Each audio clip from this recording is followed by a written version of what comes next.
तो स्वागत बा ए वीडियो में। और आज हमने देखल भोजपुरी व्याकरण के क्वेश्चन जौन की काफ़ी ज़्यादा इंपॉर्टेंट बा, जौन की सब ऑब्जेक्टिव क्वेश्चन बा। 40 गो ऑब्जेक्टिव प्रश्न ए वीडियो में हुई। ठीक बा, तो शुरू कइल जाओ। पहला नंबर क्वेश्चन बा, उपमा कौन अलंकार है? ऑप्शन ए शब्द अलंकार, ऑप्शन बी अर्थालंकार, ऑप्शन सी उभय अलंकार, ऑप्शन डी कौनो ना। तीन गो एजा अलंकार बतावता, शब्द अलंकार, अर्थालंकार और उभय अलंकार। हमनी के मेनली तो दुइयो गो देवेला किताब में भी, अर्थालंकार और शब्दालंकार, लेकिन यहाँ उभय अलंकार भी जरूरी हो जाता। तो यही से हम तीन गो प्रकार होकेला एकर। अगर ऑप्शन में तीन गो देले रही तो तीन गो प्रकार के मारे के बा। लेकिन फिलहाल हमने के क्वेश्चन देखल जाओ, उपमा कौन अलंकार है? तो अलंकार का होला? कोनो काव्य में शोभा बढ़ावेला, कोनो कविता में शोभा बढ़ावेला, और एकरा वजह से काव्य में चमक चाहे चमत्कार पैदा होखेला। ठीक बा, एकर दू गो भेद होला, शब्दालंकार और अर्थालंकार। लेकिन हम का कहने मेनली दू गो भेद होखेला। एकरा अलावे भी एगो भेद होखेला जौना कहलेला उभय अलंकार। शब्द अलंकार के बात करियो तो नामे बा शब्द अलंकार, तो का करी शब्द से काव्य में शोभा बढ़ावेला। अर्थालंकार का होला? उ अर्थालंकार नाम बा, तो इ पूरा वाक्य के जौन अर्थ होला एकर अर्थ से शोभा बढ़ेला काव्य में। उभय अलंकार उ होला जौन में दोनों होला। ठीक बा, तो हम उदाहरण खातिर ले लेतनी कि अरुणवा शेर ह। तो यहाँ अरुणवा शेर ह माने कि उ जानवर ना ह। एकर मतलब ई बा कि उ बहादुर ह। यहाँ शेर शब्द लगा के का कइल बा, ओकर शोभा बढ़ावल बा। तो शेर शब्द लागल बा तबे न शोभा बढ़ल बा एकर। यही वजह से एकरा के शब्द अलंकार कहल जाई। ठीक बा, अर्थालंकार के उदाहरण देवे के बा, तो जिसे हम कही कि विकासवा अपना परिवार के छत ह। पूरा वाक्य के ई एकर मतलब बैठता कि विकासवा अपना परिवार के सहारा हटे। ठीक बा, कहा अपना परिवार के सहारा ह। अगर बात कइल जाओ उभय अलंकार के, तो उभय अलंकार में दोनों रहेला, अर्थालंकार और शब्द अलंकार। ठीक बा, तो जैसे अंकितवा सांप से खेलेला, तो ये सांप से खेले का मतलब ई नहीं है कि उ सांप लगेले रहेला अपना सगरो सांप लेके खेलेला ना। सांप से खेले के मतलब ई बा कि उ खतरनाक लोग यानी दुश्मन लोग से डेराला ना, उ लोग से लड़ेला। एकर बात ई होखता। ठीक बा, तो एकरा में दोनों अलंकार बा। कौन बा? शब्द अलंकार भी बा और अर्थालंकार भी बा। तो शब्द अलंकार के प्रकार के बात कइल जाओ तो ओकरा में अनुप्रास, यमक और श्लेष आवेला। और अर्थालंकार के बात कइल जाओ तो उपमा, रूपक और उत्प्रेक्षा और मानवीकरण आवेला। ठीक बा, तो अभी हमनी के पूछले बा कि उपमा कौन अलंकार है? तो उपमा हमनी के जौन अलंकार है अभी हम बतइबे कइनी कि उ कौन अलंकार है? अर्था अलंकार है। कौन अलंकार है? अर्था अलंकार है। ठीक बा, क्वेश्चन नंबर बाटे 2, संज्ञा के भेद होखेला। ऑप्शन ए बा 2, ऑप्शन बी बा 3, ऑप्शन सी बा 4, ऑप्शन डी बा 5। तो हमनी के सबके जानतनी जा कि 5 गो भेद होखेला संज्ञा के। कौन कौन? व्यक्तिवाचक, जातिवाचक, समूहवाचक, भाववाचक और द्रव्यवाचक। तो 2 नंबर क्वेश्चन के आंसर का हो जाई 5। अगला हमनी क्वेश्चन बा कि लिंग के भेद होखेला। Option A 5, option B 4, option C 3, option D 2। तो लिंग का होला? लिंग ओकरा कहल जाला जौना से पुरुष चाहे स्त्री के बोध होखेला। एकर 2 गो प्रकार होला, स्त्रीलिंग और पुल्लिंग। स्त्रीलिंग माने उ का करावेला स्त्री होके के बोध करावेला, पुल्लिंग का होला पुरुष होके के बोध करावेला। तो क्वेश्चन बा हमनी के कि लिंग के भेद होखेला, तो 2 गो होखेला। कौन कौन? स्त्रीलिंग और पुल्लिंग। तो हमनी के 3 नंबर के डी हो जाई। क्वेश्चन नंबर 4 बा कि क्रिया के भेद होखेला। Option A 2, option B 3, option C 4, option D 5। ठीक बा, तो क्रिया का कहल जाला जवना से कोनो काम भइल चाहे कइल बुझाए, जैसे खाइल, पियल, जियल आदि। इ सब का भइल? एकरा में काम होता। खाता रहता एगो काम होता, पियता रहता एगो काम होता, चाहे भइल बुझाता। क्रिया के मूल रूप से धातु कहल जाला। हमार कहे के मतलब कि धातु से ही क्रिया बनेला। ठीक बा, जैसे हम खा में इल जोड़ देनी है तो खाइल हो गिला, ग में इल जोड़ देनी है तो गइल हो गिला, भाग में ल जोड़ देनी है तो भागल हो गिला। इल चाहे ल लागे के का कइलसा? क्रिया यानी काम में बदल देलसा। लिंग, पुरुष, वचन के आधार पर हमनी के अलग अलग प्रकार में बा, लेकिन हमनी के कर्म के आधार पर अगर देखी जा 2 गो प्रकार देखल जाई, अकर्मक और सकर्मक। अ माने का होला? ना। आ कर्म माने जहाँ कर्ता, कर्म और क्रिया साथे ना होला। और सकर्मक माने स माने सहित, साथे, कर्म। तो जहाँ कर्ता, कर्म और क्रिया साथे होखेला। ठीक बा, तो हमनी के फिलहाल प्रकार देखे के बा। तो हमनी के प्रकार के अगर बात कइल जाओ तो एकर कय गो प्रकार होखेला? 2 गो प्रकार होखेला। क्वेश्चन नंबर 5 बा कि अलंकार के भेद होखेला। ऑप्शन ए शब्द अलंकार, ऑप्शन बी अर्थालंकार, ऑप्शन सी उभयालंकार, ऑप्शन डी तीनों। तो हम बतैबे कहीं कि शब्दालंकार जौन शब्द से वृद्धि करावेला, अर्थालंकार जौन अर्थ से वृद्धि करावेला काव्य में शोभा के, और उभयालंकार जौन की दोनों रहेला ओकरा में शब्द और अर्थ दोनों रहेला। कि अगर तीनों ऑप्शन दी तो हमन के का कहियो तीनों के अलंकार के प्रकार मानल जाई। ऑप्शन नंबर डी आंसर हो गई तीनों। क्वेश्चन नंबर 6 बा कि नदी संज्ञा ह जातिवाचक, व्यक्तिवाचक, भाववाचक, समूहवाचक। तो अगर हम बात करी संज्ञा के तो 5 गो भेद होखेला, व्यक्तिवाचक, जातिवाचक, भाववाचक, द्रव्यवाचक और समूहवाचक। व्यक्तिवाचक कौना कहल जाला, जवना से कोनो एगो खास व्यक्ति के चाहे वस्तु के जगह के बोध होखेला, ओकरा के का कहनी जा हमनी के व्यक्तिवाचक।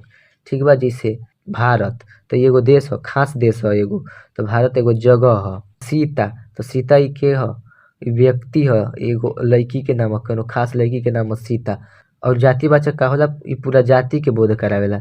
जाति कहे के मतलब पूरा कम्युनिटी के बोध करावेला। जैसे मनुष्य, तो मनुष्य के कहनी तो खाली हम अपने के ना कहनी, जितना भी मनुष्य बा लोग, जितना भी आदमी औरत बा लोग, बच्चा सब, बूढ़ जवान सब के कहनी है।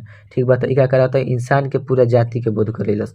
चिड़ै कहनी तो चिड़ैन के पूरा जाति के बोध करेलस, पक्षी के पूरा जाति के बोध करेलस। स्कूल कहनी तो सब स्कूल के बोध करेलस, घोड़ा कहनी तो घोड़ा के पूरा प्रजाति के बोध करेलस। अगर बात करी भाववाचक संज्ञा ओकरा कहल जाला जौना से कोनो पदार्थ, चीज चाहे व्यक्ति के भाव के बोध होखेला, फीलिंग के बोध होखेला।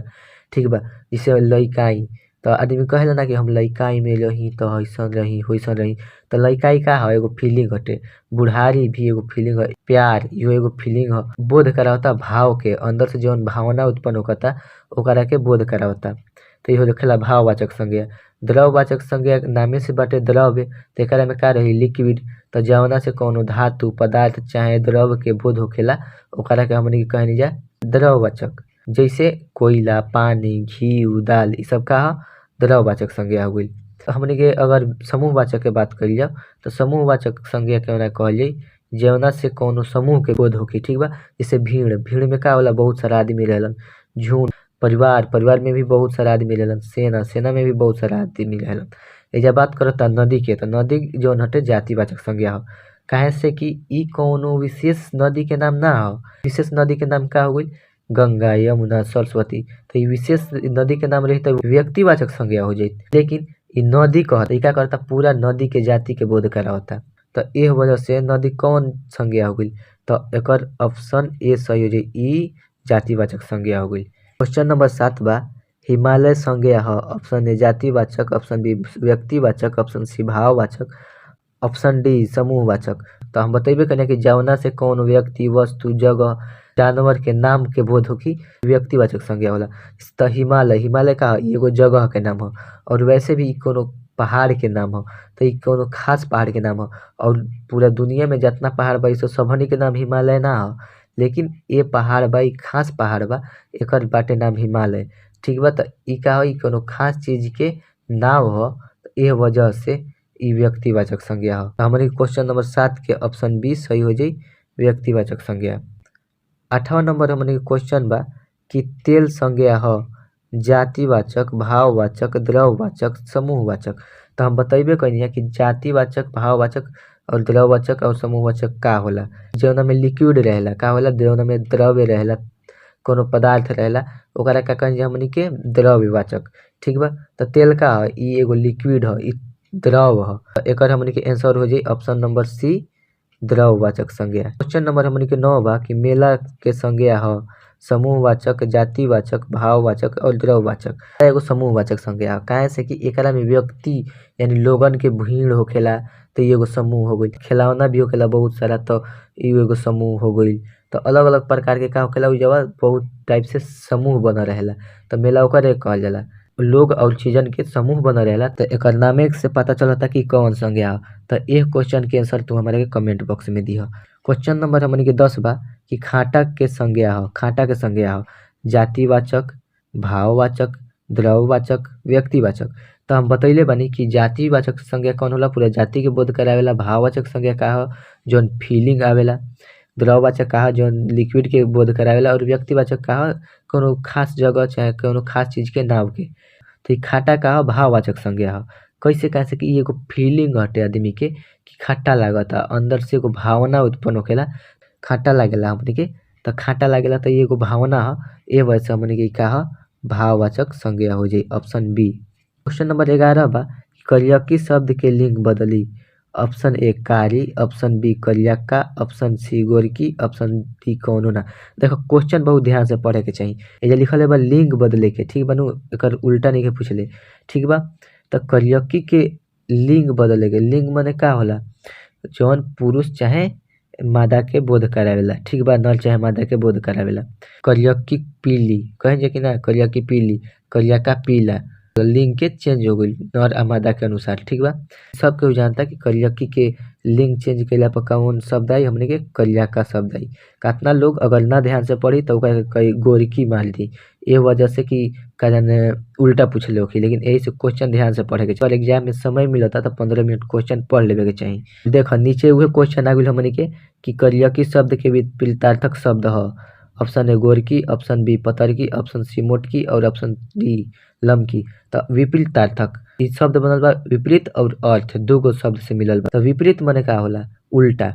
कहल ना जाला कि विनाश काले विपरीत बुद्धि, माने विनाश काले, काले माने समय, विनाश के जब समय आवेला तब बुद्धि जौन का होला विपरीत हो जाला। विपरीत मतलब हो जाला उल्टा हो जाला, जैसे विपरीत बनल बा विपरीत और अर्थ, जौना के अर्थ विपरीत होके। त करियकी के विपरीत अर्थ का होखी, गोरकी होई, पतरकी होई, मोटकी होई, लमकी होई।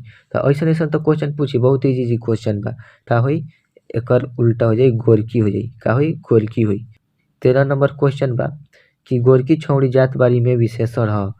गोरकी छौड़ी जात बारी में विशेषण ह। विशेषण उ शब्द होला जौन कोनो संज्ञा चाहे सर्वनाम के विशेषता, गुण, रंग, आधार आदि बतावेला, ठीक बा। त एह वाक्य में गोरकी एगो विशेषण ह, काहे से कि ई छौड़ी के विशेषता ह, माने कि ई गुण बतावता। का करता, ई गुण बतावता। मान के चलो अमेरिका के कोनो कॉलेज में हम बानी, हम सांवर बानी, ठीक बा, सांवर बानी, ओया सब गोर हुई स। तो उ जौन अंग्रेज बड़ा स, तो उ अंग्रेजी में का बतिया स कि उ संवरका लइका के देखला हा। अगर हमार नाम नइखौ से जानत तो उ बात से हमरा के समझ सके हाँ उ संवरका लइका आइल रहे, ठीक बा। तो का रही, ये हमारी विशेषता ह कि हम सांवर बानी। तो ई का कइलस, कोनो संज्ञा चाहे सर्वनाम के विशेषता, गुण, रंग, आकार आदि में बतैलस, ठीक है, का बतैले रहे, रंग बतैलस, ठीक बा। एकरो में का बा, गोरकी छौड़ी जात बाड़ी। तो ऑप्शन हमनी के देख लिया जाओ। ऑप्शन ए बा गोरकी, ऑप्शन बी छौड़ी, ऑप्शन सी जात, ऑप्शन डी बाड़ी। तो हमनी के कौन ची हो जाई, गोरकी। छौड़ी कैसन बाड़ी, गोरकी। छौड़ी के इहे विशेषता बा, ठीक बा। तो हमनी के क्वेश्चन नंबर 13 के आंसर हो जाई ऑप्शन ए गोरकी। अब हमनी के आवल क्वेश्चन नंबर 14 पर, बैल के बहुवचन ह। ऑप्शन ए बैला, ऑप्शन बी बैलवन, ऑप्शन सी दूनो, ऑप्शन डी कौनो ना। त बैलवन जौन हटे ई एकर बहुवचन ह। बहुवचन कौन होला, जौना में ज्यादा के बोध होखेला, ठीक बा। एक वचन का होला जौन अकेले के बोध करावेला। जैसे हम कहीं लईकी, त लईकी कहनी त एगो के बोध होता, लेकिन हम कहनी लईकी सन कह देनी त बहुत सारा लईकी के। चाहे हम कहनी लइका, तो लइका से का होला, एगो बोध होखता। हम कहनी लइकन, तो लइकन कह देनी बहुवचन हो गई। तो वैसे ही बैल के बहुवचन का हुई, बैलवन, बहुत सारा बैल के कहल जाला बैलवन। तो हमनी के 14 नंबर क्वेश्चन के आंसर हो जाई ऑप्शन बी बैलवन। क्वेश्चन नंबर 15 बा, दही कौन लिंग ह। ऑप्शन ए पुल्लिंग, ऑप्शन बी स्त्रीलिंग, ऑप्शन सी दूनो, ऑप्शन डी कौनो ना। लिंग का होला मर्द चाहे मेहरारू जाति के बोध करावेला, दही पुल्लिंग ह। जैसे कहल जाला कि दही खाट बा, कहल जाला कि ना दही खाट बा, चाहे दही मीठा बा, ठीक बा। ई ना नु कहला कि दही मीठी बा, चाहे दही खाट बिया, चाहे ई ना नु कहला कि दही महातिया, का कहला दही महाता। ये का होता, पुरुष के बोध होता। ये पुरुष के बोध होता नु, दही जौन हो गइल ई पुल्लिंग हो गइल, का हो गइल पुल्लिंग हो गइल। क्वेश्चन नंबर 16 पूछले बा, हवा कौन लिंग ह। ऑप्शन ए पुल्लिंग, ऑप्शन बी स्त्रीलिंग, ऑप्शन सी दूनो, ऑप्शन डी कौनो ना। तो हवा जौन ह एगो पुल्लिंग हटे, काहे से कि एगो गाना भी बाटे हमनी के सुनले होखबा लोग कि बबुनी के लागल बा शहर के हवा औरी पढ़ाव। तो ई गाना सुनले होखबा लोग तो जना। अब के अनुसार ई गाना सही नइखे, लेकिन फिलहाल हमनी के क्वेश्चन देखल जाओ कि का कहल गइल बा, बबुनी के लागल बा, शहर के हवा लागल बा। ई नहीं कहल कि बबुनी के लागल बिया शहर के हवा। बिया कहले रही स्त्रीलिंग रहित, लेकिन कहता कि लागल बा शहर के हवा, लागल बा ई पुल्लिंग ह। ये ऑप्शन नंबर ए हो जाई पुल्लिंग। 17 नंबर क्वेश्चन बा कि दाल रोटी में कौन समास ह। ऑप्शन ए तत्पुरुष, ऑप्शन बी द्वंद, ऑप्शन सी द्विगु और ऑप्शन डी नय। तो दाल रोटी जवन हटे नु ई द्वंद समास ह, काहे से कि एकरा में दोनों शब्द प्रधान बा, ठीक बा। और एकरा के पहचाने के सबसे आसान नियम बा कि एकरा में डैश चिन्ह के प्रयोग रहेला। तो दाल आ डैश दिहल बा और रोटी दिहल बा, तो ई दोनों पद प्रधान बा एकरा में, ए वजह से ई का हटे द्वंद हटे, ठीक बा, द्वंद होला। 18वां नंबर क्वेश्चन बा कि त्रिफला में समास होई। ऑप्शन ए नय, ऑप्शन बी द्वंद, ऑप्शन सी द्विगु, ऑप्शन डी तत्पुरुष। ठीक, त्रिफला, त्रिफला में त्रि मने होला तीन आ फला मने होला फल, तो ई जौन हटे ई द्विगु समास ह, काहे से कि ई संख्या सूचक बोध करावता। द्विगु के याद रखे के सबसे आसान तरीका बा कि तू समझ लो दुगु, दुगु दुगु, तो ई दुगु का ह संख्या, तो ऐसे द्विगु दुगु द्विगु दुगु, तो ई संख्या के बोध करावता नु, तो ए वजह से जहाँ भी संख्या के बोध होई उ हो जाई द्विगु समास। तो हमने के 18 नंबर क्वेश्चन के आंसर हो जाई द्विगु, ऑप्शन सी। हमने के 19 नंबर क्वेश्चन बा कि अनंत में समास ह। ऑप्शन ए तत्पुरुष, ऑप्शन बी द्वंद, ऑप्शन सी द्विगु और ऑप्शन डी नय।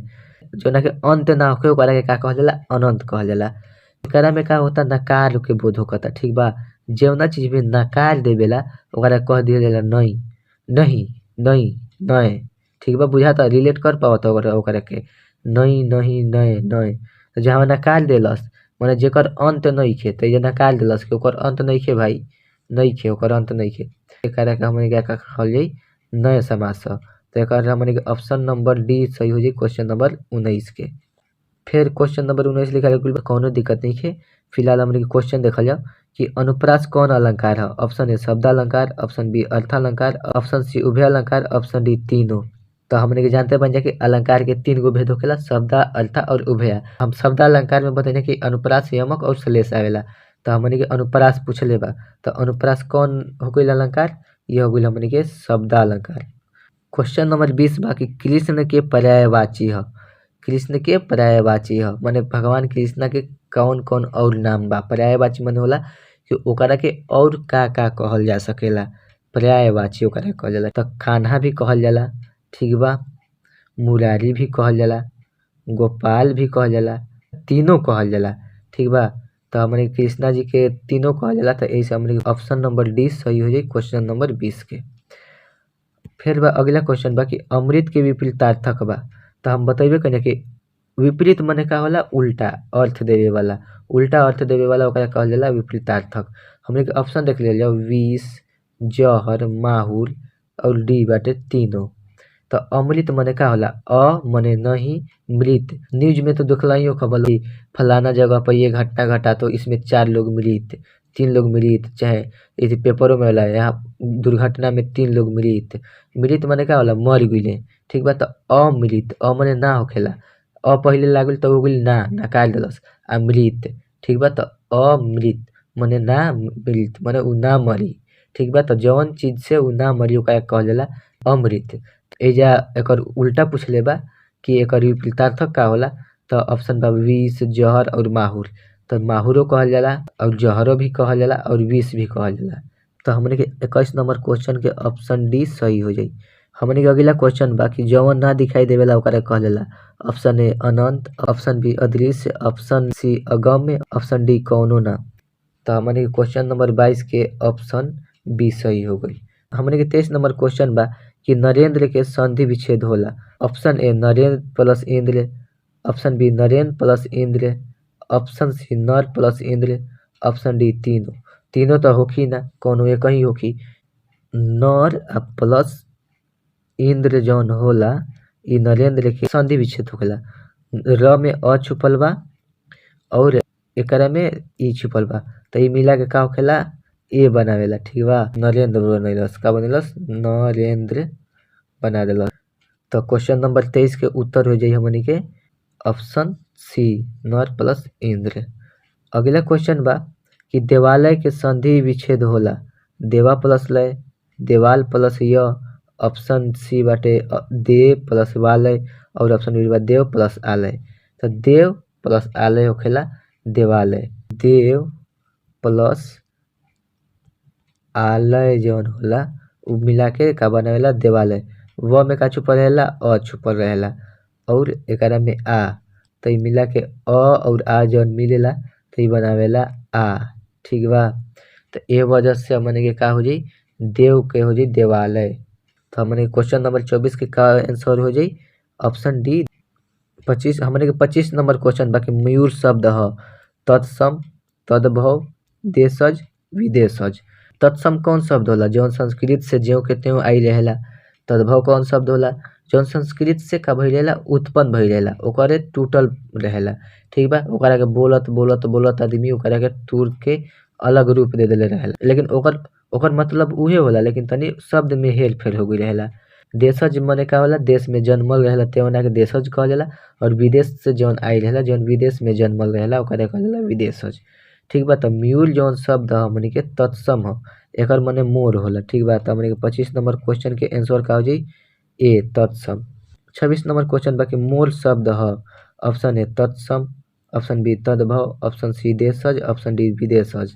तो मोर जौन शब्द ह हमनी के इ हटे तद्भव।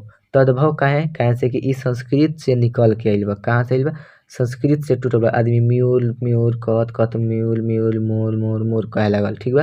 तो मोर कहे लागल तो हमनी के इ कौन हो गइल तद्भव। तद्भव माने संस्कृत से उत्पन्न भइल। हमनी के 27 नंबर क्वेश्चन बाकी गुमसाइन शब्द ह ऑप्शन ए तत्सम ऑप्शन बी तद्भव ऑप्शन सी देशज और ऑप्शन डी विदेशज। कि गुमसाइल बा बड़ा गुमसाइन महकता चाहे गुमसाइल बा ये सब कहे जानू। तो गुमसाइन जौन शब्द हनु इ का हमनी के देशज हटे जौन की बोली से निकल रहेला देश के बोलियन से निकल रहेला ओकरा कहल जा हमनी के देशज। तो ए वजह से हमनी के का हो जाई इ देशज ऑप्शन सी 27 नंबर के सही हो जाई।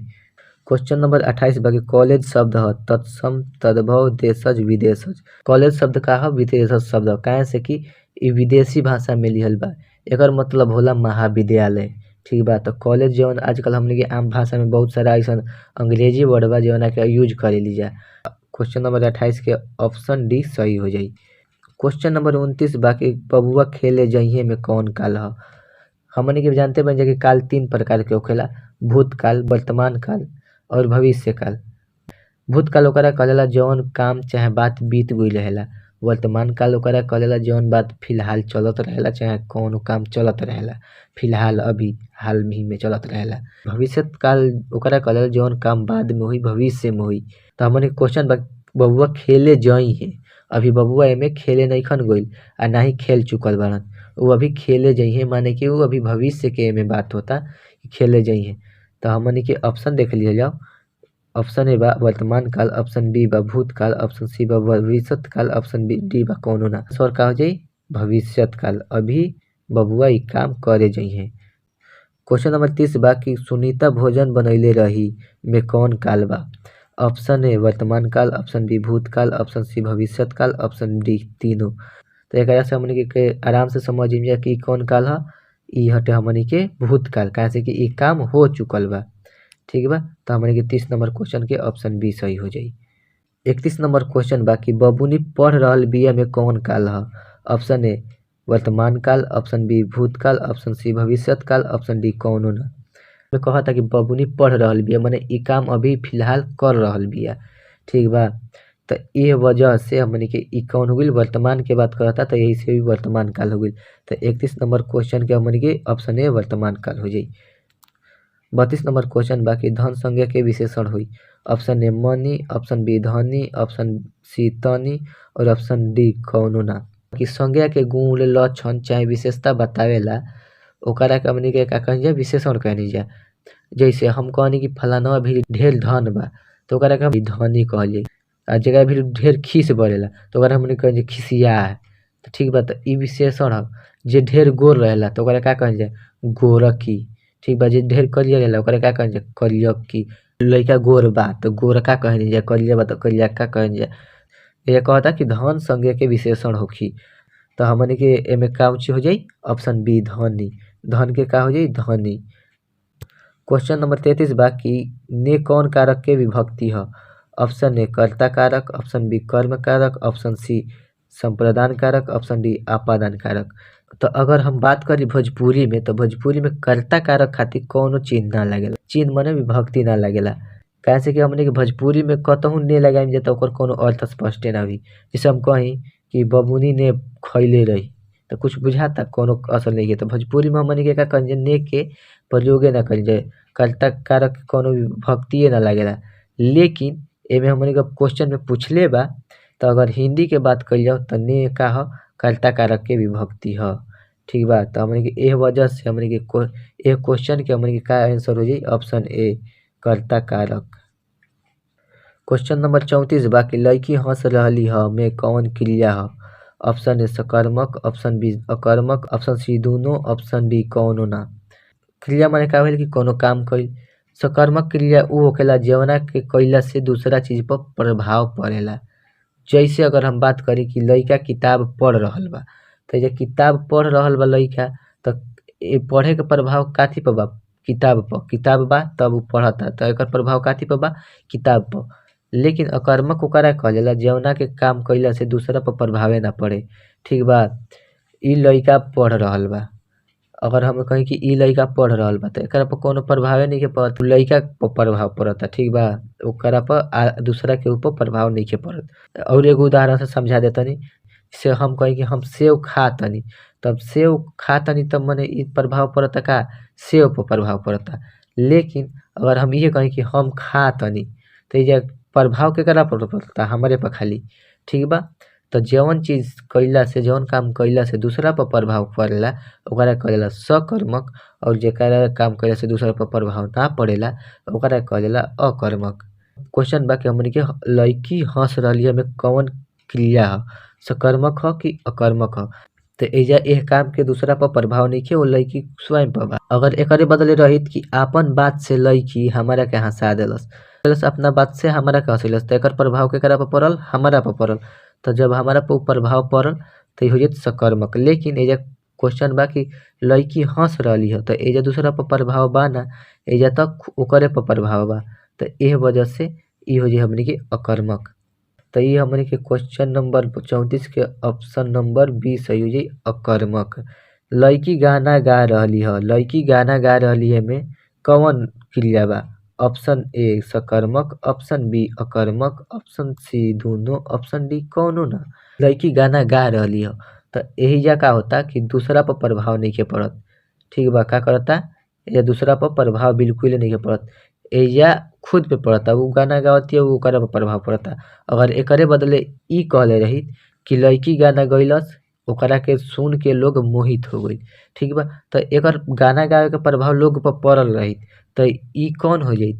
सकर्मक। काहे कि इ असर दूसरा पे पड़ता, लेकिन एकरा स्वयं पे पड़ता और केहू पे पड़त नइखे, दूसरा पर नइखे पड़त। तो एह वजह से हमनी के का हो गइल? अकर्मक हो गइल। क्वेश्चन नंबर 36 बा कि लइका पढ़ रहल ह कैसन वाक्य ह? ऑप्शन ए सरल, ऑप्शन बी मिश्र, ऑप्शन सी संयुक्त, ऑप्शन डी तीनों। कौन होई? एकर आंसर तू कमेंट बॉक्स में हमरा के बताव। ठीक बा? बहुत इजी क्वेश्चन बा। दूगो क्वेश्चन पूछले बानी, दोनों के कमेंट बॉक्स में हमरा उत्तर चाही। 37 नंबर क्वेश्चन बा कि राजू कहले कि उ काल पटना जइहन, इ कैसन वाक्य ह? ऑप्शन ए सरल, ऑप्शन बी मिश्र, ऑप्शन सी संयुक्त, ऑप्शन डी कौनो ना। तो सरल वाक्य केहू ना कहल जाला, जवना आसान वाक्य होखेला उ पूरा वाक्य होखेला। एकदम आसान भाषा में समझ ल, जवना में कोनो जोड़ तोड़ ना रहेला। ठीक बा? ओकरा ऐसे ही लागेला कि उ पूरा बाटे, आ ना ही ओकरा में कोनो जोड़े वाला रहेला। ठीक बा? संयुक्त वाक्य केहू ना कहल जाला, जवना में जोड़े वाला शब्द रहेला, जैसे कि लेकिन रहेला, ऐसन रहेला, एही से रहेला, औरी रहेला, आ रहेला, भा रहेला। तो इ सब शब्दन के प्रयोग होखेला एकरा में, तो ओकरा कहनी जा हमनी के संयुक्त वाक्य। ठीक बा? मिश्र, मिश्र ओकरा कहल जाला जवना से अधूरा वाक्य बुझाला। जैसे हम क्वेश्चन के अनुसार कही कि राजू कहले रहे कि उ काल पटना जाई, तो अगर हम एकरा के अलग करब तो राजू कहले रहे कि उ काल पटना जाई, एगो तो बुझाई कि उ काल पटना जाई सही बा, लेकिन राजू कहले रहे कि का कहले रहे?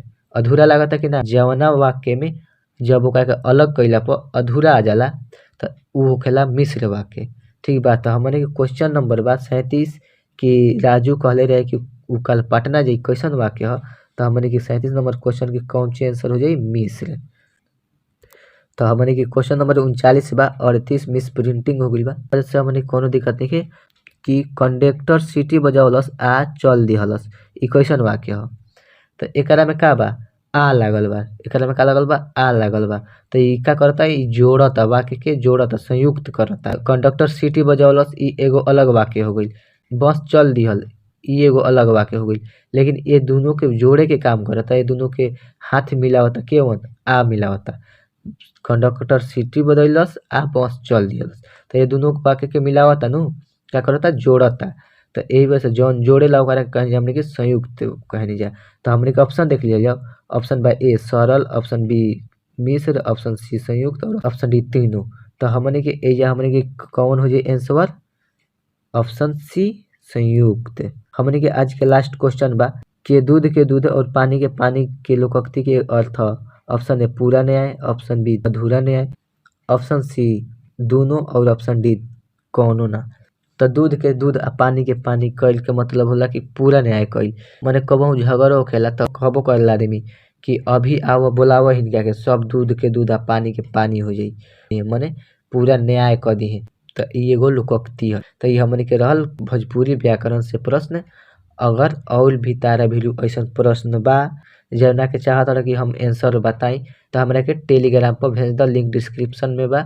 और ये वीडियो में बस इतना ही, मिलल जाई अगला वीडियो में। तब तक खातिर पढ़त रहा और एग्जाम के तैयारी करत रहा। धन्यवाद।